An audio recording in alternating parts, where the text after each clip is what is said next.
इस टॉपिक पे ना वीडियो थोड़ा सा लेट है, मेरे को लगता है अपन, और पता सही भी है। आई थिंक अपन लोग थोड़ा सा ट्रेंड से हट के, थोड़ा सा हाइप से हट के, आई थिंक थोड़ा सा इन डेप्थ जाके अपन लोग समझ सकते हैं कि आज के टाइम पे मतलब यूनाइटेड का हर एक बंदा ये मान तो चुका है कि भाई टेन हैग को सैक कर देना चाहिए, लेकिन फिर भी कहीं ना कहीं एक हेजिटेशन तो है। अब क्या वो लैक ऑफ अवेलेबिलिटी पे है, लैक ऑफ क्वालिटी मैनेजर्स पे है, या कहीं ना कहीं शायद से दिल में अभी भी थोड़ा सा बचा तो हुआ है कि भाई टेन हैग शायद से मैनचेस्टर यूनाइटेड के साथ कुछ तो कर सकता है, कुछ जादू तो कर सकता है। वो वाली एक वाइब आती है ना कि यार अब इतना कर ही दिया है तो थोड़ा और सह लेते हैं, क्या पता पलट दे, क्या पता यही हमारा सर एलेक्स फॉरगिव मी सन हो, क्या पता यही हमारा मिकल उल्टा लेटा हो। लेकिन आज के एपिसोड में हम लोग बात करेंगे कि क्यों एरिक टेन हैग ना चाहते हुए या चाहते हुए भी, लेकिन उसने फुद्दू तो काटा है मैनचेस्टर यूनाइटेड का। अब देखो, सबसे पहले बात करते हैं कि इस पूरे मामले को समझने के लिए थोड़ा सा हिस्ट्री को तो देखना पड़ेगा कि एरिक टेन हैग आया किस सेंस में था और एरिक टेन हैग को लेकर मामला क्या था।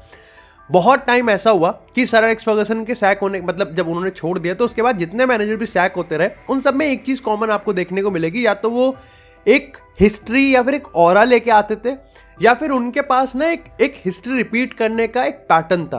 लाइक डेविड मोइस की बात करो, या फिर लुई वैन गाल की बात करो, इवन जोसे मोरिन्यो की बात करो। उसके बाद यहाँ पर अगर ओले गुनार सोल्शायर की बात करें, इनमें एक पैटर्न होता था, इनमें एक चीज़ कॉमन होती थी, या तो इनमें ऑरा होता था या फिर ये सक्सेस का एक बहुत बड़ी वो मूर्ति होती थी। जैसे ओले गुनार सोल्शायर था, वही प्लेयर सक्सेस और वो मोमेंट, तो वो back to glory days and like Zidane वो था। अगर जोसे मोरिन्यो की बात करें, ऑरा प्रूवन मैनेजर था। इसके साथ ही यहाँ पर लुई वैन गाल की बात करें, अगेन जो उसने उखाड़ा है उसके बेसिस पे मिल गई। डेविड मोइस की बात करें तो सर एलेक्स फर्गसन का रीजन मान के चल रहे थे। एरिक टेन हैग इन सबसे अलग था। पता है, एरिक टेन हैग को ऐसा दिखता था कि सही है, जैसे हंसी फ्लिक को बार्सिलोना में देख रहे थे ना, कि एक बंदा जो कि उस बार्सिलोना की फैमिली को ना बिलोंग करता हो, वो बाहर का आदमी आएगा और अपने चलाएगा, क्योंकि अंदर का जो नेक्सस है ना वो काफी खोखला हो चुका है बार्सिलोना के या फिर किसी भी उसका। Same that same thing happen when जब थॉमस टुकल बायर्न आया था। कहीं चलता है कहीं नहीं चलता, हंसी फ्लिक के साथ चल रहा है बिकॉज वो अडेप्ट कर पा रहा है। थॉमस टुकल ने नहीं करा तो वहाँ नहीं चला। सेम वन नागल्समैन, उनकी अपनी एक अंदर लॉबी होती है, नेक्सस होता है। सेम मैनचेस्टर यूनाइटेड में भी अपनी नेक्सस है, अपनी एक लॉबी है, उसमें यहाँ पर एरिक टेन हैग बाहर का था। बहुत टाइम बाद यहाँ पर मैनचेस्टर यूनाइटेड के फैंस को लगा कि भाई एक ऐसा मैनेजर आया है जो कि फर्क नहीं मानता, जिस पे शायद से इस चीज़ का फर्क पड़ेगा नहीं कि कितना वेटेज है, जो कि शायद से सर एलेक्स फर्गसन को रिप्लेस करने नहीं आया बल्कि खुद एक नई personality that is Erik ten Hag वो बनाने आया है। 3 साल हो गए, अब उसकी पर्सनालिटी तो बहुत दूर की बात है, बच्ची कुची टीम की भी चली गई। अब आ जाते हैं प्रेजेंट पे। देखो, मामला बहुत सिंपल है। एरिक टेन हैग के अंडर यहाँ पर अपन ने 2 ट्रॉफी जीती है, ठीक है, इसको कोई डिनाई नहीं कर सकता। लेकिन आज ये मामला आ चुका है कि लगभग 600 मिलियन खर्च कर दिए, नया ओनरशिप आ चुका है, उसके बाद इतने सारे प्लेयर्स आ चुके हैं, बाकायदा मौका भी मिल गया। और आज के मॉडर्न और मैनचेस्टर यूनाइटेड के अगर उसकी बात करें तो 3 साल ज़्यादा मैनेजर्स टिकते नहीं है। उसमें भी एरिक टेन हैग जिसने 2 ट्रॉफी तो जितवाई है, लेकिन ये बताना भी तो मुश्किल, बताना पड़ेगा ना कि 8वें स्थान पे प्रीमियर लीग में यही टीम आई है जो कि वर्स्ट है मैनचेस्टर यूनाइटेड का, और आज 14वें स्थान पे लुढ़क गई है। Of course it's the start of the season, लेकिन कौन सा मेरे को बंदा ऐसा बता देगा कि स्टार्ट ऑफ द सीजन में हमको कुछ हिंट्स तो ऐसे मिले कि आने वाले में टीम की ट्रेजेक्टरी ऊपर की तरफ होगी, which is definitely not gonna be the case. I think सबसे पहले प्रॉब्लम को समझ लेते हैं कि अच्छा में लोगों के दिमाग में आता है कि अब ये 3 साल तक बच कैसे गया, कि आज कहीं ना कहीं पूरा फैन बेस ये मान के बैठा है कि हाँ टेन हैग में गलती तो है और टेन हैग में प्रॉब्लम है और टेन हैग को सैक करना पड़ेगा। आज तक साले ये लोग कहाँ थे?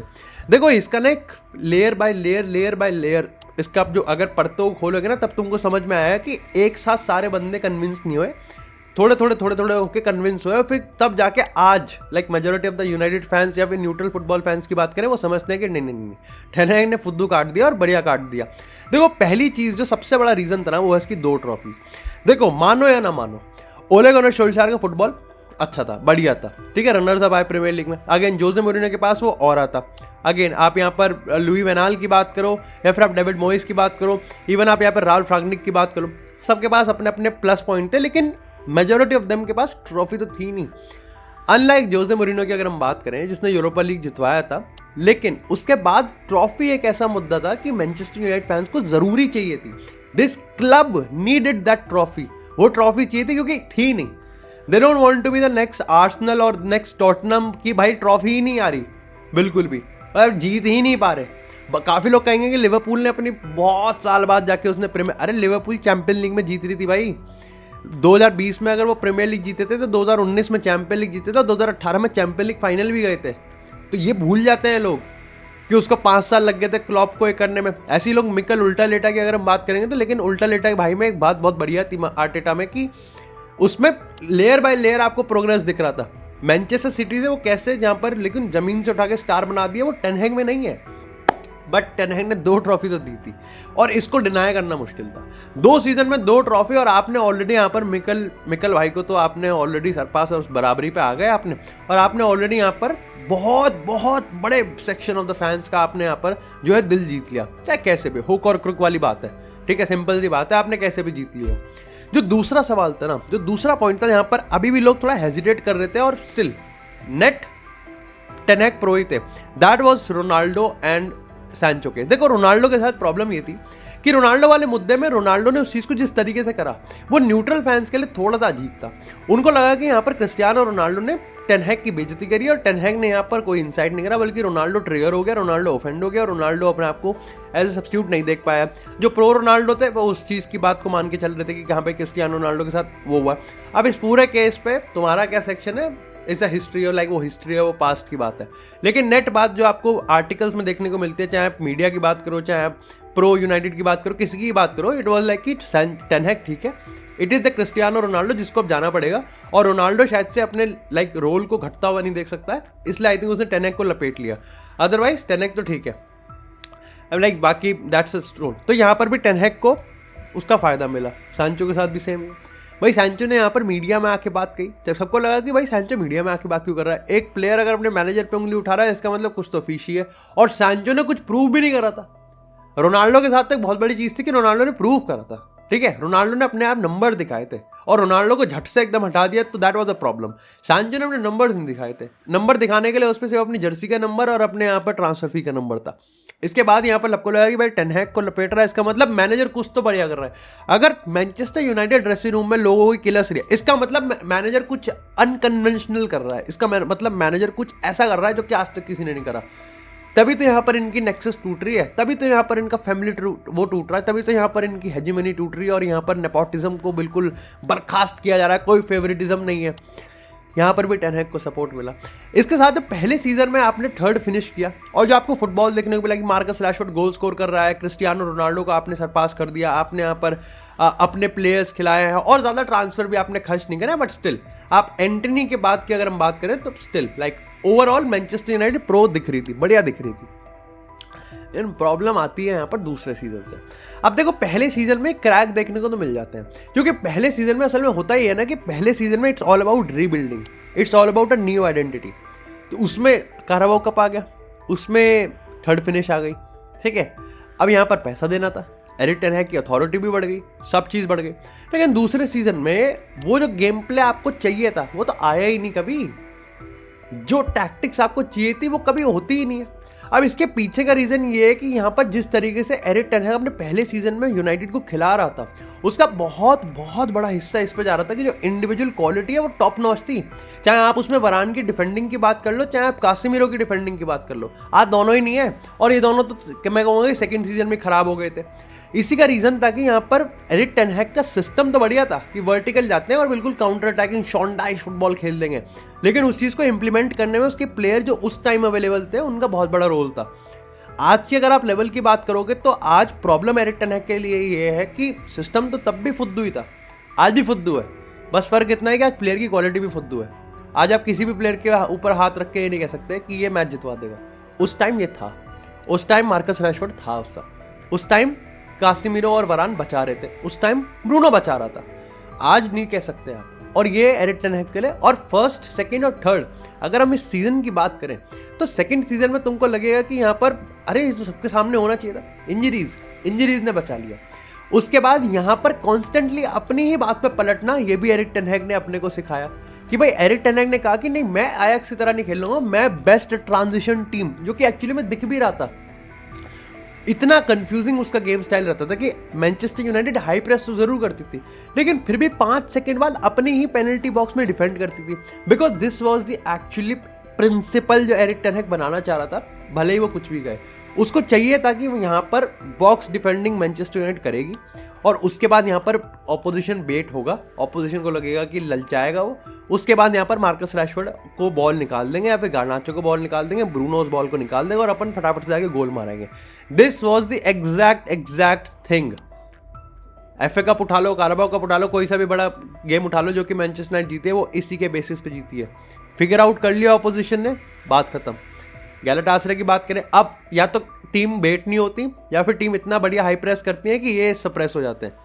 दैट्स द प्रॉब्लम कि सेकंड सीजन में आपके पास सबसे पहले कासिमिरो का खराब सीजन गया और वरान का भी यहाँ पर अनअवेलेबिलिटी होने लगी, मार्कस रैशफोर्ड का सीजन भी खराब जाने लगा।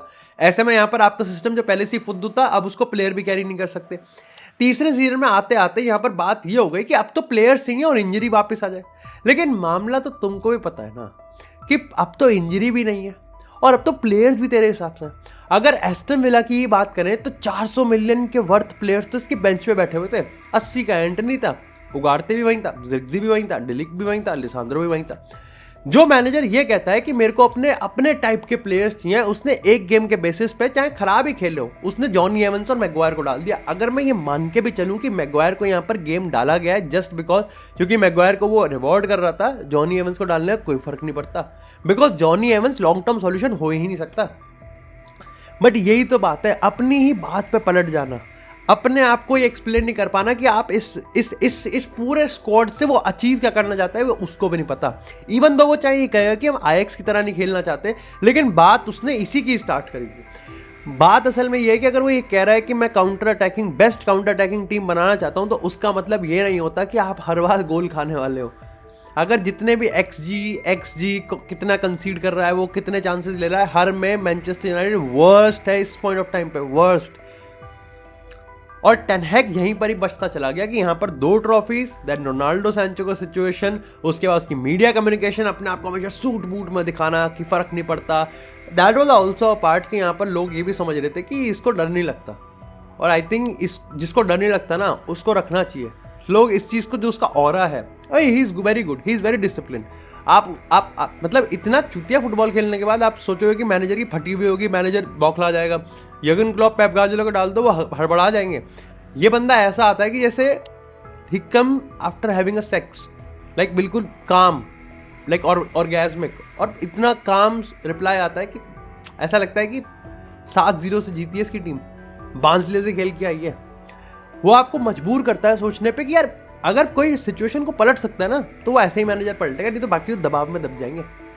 That's how ten Hag work.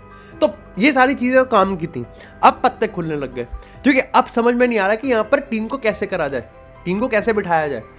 क्योंकि असल में क्या है कि प्लेयर्स आपने अपने हिसाब से लिए, लेकिन फिर भी आप ऐसे ही खेल रहे हो, आप फिर भी वर्टिकल खेल रहे हो, आप फिर भी चांस कंसीड कर रहे हो, आप फिर भी यहाँ पर हर तरीके से यहाँ पर वर्टिकल ही खेलने की कोशिश कर रहे हो, जो कि कोई कंट्रोल नहीं है। और अब टीम आपका गेम समझ गई है, और आपके पास यहाँ पर 2 ही तरीके होते हैं। इसके पास एक ही चीज़ होता है, या तो अगर इसकी जॉब दांव पे होती है, तो उनको लगता है जब भी एरिक टेन हैग की जॉब दांव पे होती है तो इतना बढ़िया कैसे खेलता है, क्योंकि वो ये 4-4-2 लो ब्लॉक होता है, चांस क्रिएट करने का कोई मतलब नहीं था। अब काफ़ी लोग कहेंगे कि एस्टन विला ने बहुत खराब गेम खेला, जो कि बात सच है, लेकिन ये बात भी सच है कि मैनचेस्टर यूनाइटेड डिफेंड बढ़िया करा। लेकिन इसमें यह बात भी तो सच है कि मैनचेस्टर यूनाइटेड डिफेंड तो बढ़िया कर जाती है, कुछ क्रिएट थोड़ी करा है, पिछले 3 गेम में कुछ चांस थोड़ी बनाया इन्होंने, कोई यहाँ पर गोल थोड़ी स्कोर किया है। और एरिक टेन हैग इस चीज़ को भली भांति समझता है कि अगर उसकी जॉब दांव पे है ना, तो वो 4-4-2 लो ब्लॉक डाल ही देता है कि चांस नहीं क्रिएट करने देना, कॉम्पैक्ट रखो। बट एक सस्टेनेबल गेम मॉडल कि वो इस मैनचेस्टर यूनाइटेड की टीम के साथ और उसमें 600 मिलियन वर्थ प्लेयर के साथ तीसरे सीजन में अचीव क्या करना चाह रहा है, ये उसको भी नहीं पता। वो पहले मॉडल को जो पहले सीजन में काम किया था, अब उसको लगता है कि उसके पास जो उस टाइम प्लेयर्स थे वो अब डिट्योरेट हो गए हैं, तो उसने सेकेंड विंडो में यहाँ पर दूसरे प्लेयर लेके आए, लेकिन दूसरे प्लेयर्स में उसने रोटेशन और इंजरीज के चलते यहाँ पर उसको समझ में नहीं आया कि मेरी स्टार्टिंग 11 और फिक्स 11 क्या है, तो उसने तीसरे सीजन में एक बार फिर से और प्लेयर लेके आया, जस्ट सो कि यहाँ पर वो ये कर सके कि भाई जो पहले सीजन के प्रिंसिपल्स थे, टीम वर्टिकल ही बनानी है, वो यहाँ पर किस तरीके से खिलाया जाएगा। And ultimately that's how Erik ten Hag is fooled Manchester United for the last 3 seasons.